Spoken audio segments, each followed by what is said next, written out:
రాజు ఈ పేరు వినగానే అగ్ర నిర్మాత, ప్రముఖ నిర్మాత, స్టార్ ప్రొడ్యూసర్ అంటుంటారు. ఒకటి కాదు రెండు కాదు 50 సినిమాలకు పైగా నిర్మించాడు దిల్ రాజు.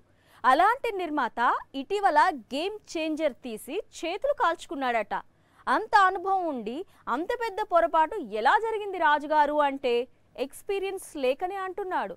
అదేంటి అంటే ఈ స్టోరీ చూడండి. దిల్ రాజు ఈ పేరు టాలీవుడ్ లోనే ఫేమస్. కానీ ఎంతకాలం, ఎన్నేళ్లు పాన్ ఇండియా అంతటా మార్మోగాలి అంటే ఏం చెయ్యాలి?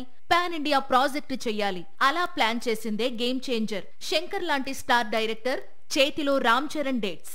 ఇంకేముంది, ఈ సినిమా నిజంగానే తన కెరీర్ లో గేమ్ చేంజర్ అవుతుంది అనుకున్నాడు దిల్. కానీ ఈ స్టార్ ప్రొడ్యూసర్ అనుకున్నది ఒకటి, జరిగింది మాత్రం అతని కలలో కూడా ఊహించలేకపోయాడు. డైరెక్టర్ శంకర్ అంటే డైరెక్షన్ లో మాస్టర్. కానీ ఎప్పుడు, ఒకప్పుడు, ఇప్పుడు కాదు. ఈ విషయాన్ని ఆలస్యంగా గ్రహించాడు దిల్ రాజు. కానీ అప్పటికి జరగాల్సిన నష్టం జరిగిపోయింది.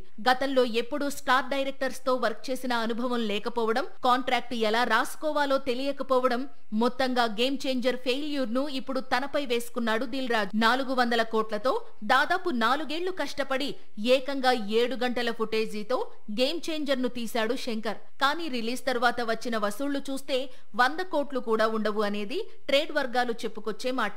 ఇన్ని కోట్ల నష్టం వచ్చినా శంకర్ ను దిల్ రాజు ఒక్క మాట కూడా అనలేదు. తప్పులు దిద్దుకుని గట్టిగా బౌన్స్ బ్యాక్ ఇస్తామంటున్నాడు దిల్.